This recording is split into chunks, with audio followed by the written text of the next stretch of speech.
Freedom is the freedom to say that 2 plus 2 make 4. He is a slave with a semblance of liberty, which is worse than the most cruel slavery. If liberty means anything at all, it means the right to tell people what they do not want to hear. In every one of those little stucco boxes, there's some poor bastard who's never free except when he's fast asleep and dreaming. Looking at the whole world as a whole, the drift for many decades has been not towards anarchy but towards the reposition of slavery. No one can get up much enthusiasm for a government which puts you in jail if you open your mouth. The choice for mankind lies between freedom and happiness, and for the great bulk of mankind, happiness is better. The fallacy is to believe that under a dictatorial government you can be free inside. The imagination, like certain wild animals, will not breed in captivity. There was a belief in the revolution and the future, a feeling of having suddenly emerged into an era of equality and freedom. What is needed is the right to print what one believes to be true, without having to fear bullying or blackmail from any side. Will the man in the street ever feel that freedom of the mind is as important and as much in need of being defended as his daily bread? You are free to be a drunkard, an idler, a coward, a backbiter, a fornicator, but you are not free to think for yourself.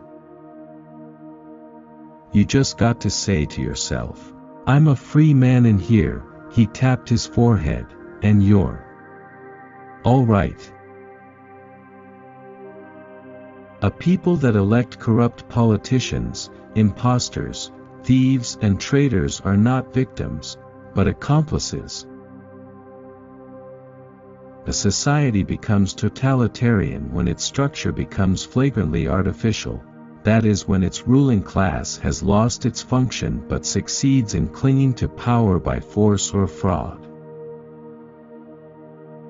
By preaching the doctrine that nothing is to be admired except the steel and concrete, one merely makes it a little sure that human beings will have no outlet for their surplus energy except in hatred and leader worship.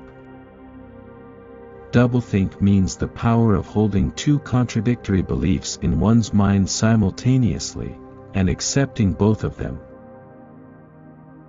If you want a picture of the future, imagine a boot stamping on a human face, forever. It appears to me that one defeats the fanatic precisely by not being a fanatic oneself, but on the contrary by using one's intelligence.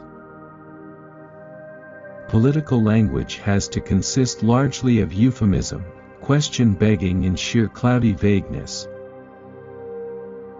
Power is in tearing human minds to pieces and putting them together again in new shapes of your own choosing.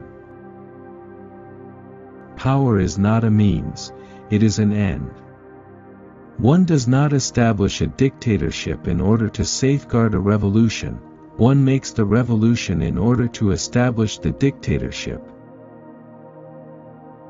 The most effective way to destroy people is to deny and obliterate their own understanding of their history.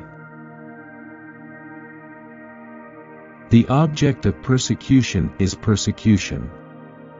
The object of torture is torture. The object of power is power. There is something wrong with a regime that requires a pyramid of corpses every few years.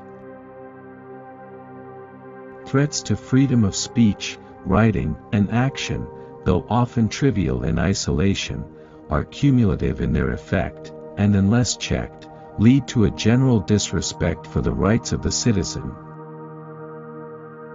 We know that no one ever seizes power with the intention of relinquishing it. Who controls the past controls the future. Who controls the present controls the past. A world in which it is wrong to murder an individual civilian and right to drop 1,000 tons of high explosive on a residential area sometimes make me wonder whether this earth of ours is not a loony bin made use of by some other planet. Bully worship, under various disguises, has become a universal religion, and such truisms as that a machine gun is still a machine gun even when a good man is squeezing the trigger, have turned into heresies which it is actually becoming dangerous to utter. Each generation imagines itself to be more intelligent than the one that went before it, and wiser than the one that comes after it. This is an illusion. If you want to keep a secret, you must also hide it from yourself. In general, the greater the understanding, the greater the delusion, the more intelligent, the less sane. In the face of pain there are no heroes.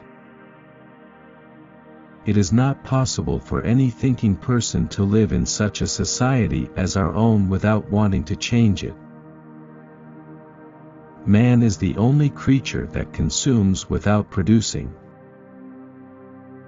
Men can only be happy when they do not assume that the object of life is happiness. On the whole, human beings want to be good, but not too good, and not quite. All the time. People can foresee the future only when it coincides with their own wishes, and most grossly obvious facts can be ignored when they are unwelcome. People sleep peaceably in their beds at night only because rough men stand ready to do violence on their behalf. Perhaps one did not want to be loved so much as to be understood. The distinguishing mark of a man is the hand, the instrument with which he does all his mischief. The essence of being human is that one does not seek perfection. The existing social order is a swindle and its cherished beliefs mostly delusions. The nation is bound together by an invisible chain. To see what is in front of one's nose needs a constant struggle. We have now sunk to a depth at which the restatement of the obvious is the first duty of intelligent men. Being in a minority, even in a minority of one, did not make you mad. There was truth and there was untruth, and if you clung to the truth even against the whole world, you were not mad. In a time of deceit, telling the truth is a revolutionary act. In England, such concepts as justice, liberty, and objective truth are still believed in. They may be illusions, but they are very powerful illusions. Intellectual honesty is a crime in any totalitarian country, but even in England it is not exactly profitable to speak and write the truth. Political language, and with variations this is true of all political parties, from conservatives to anarchists, is designed to make lies sound truthful and murder respectable, and to give an appearance of solidity to pure wind. Reality exists in the human mind, and nowhere else. The really frightening thing about totalitarianism is not that it commits atrocities, but that it attacks the concept of objective truth. It claims to control the past as well as the future.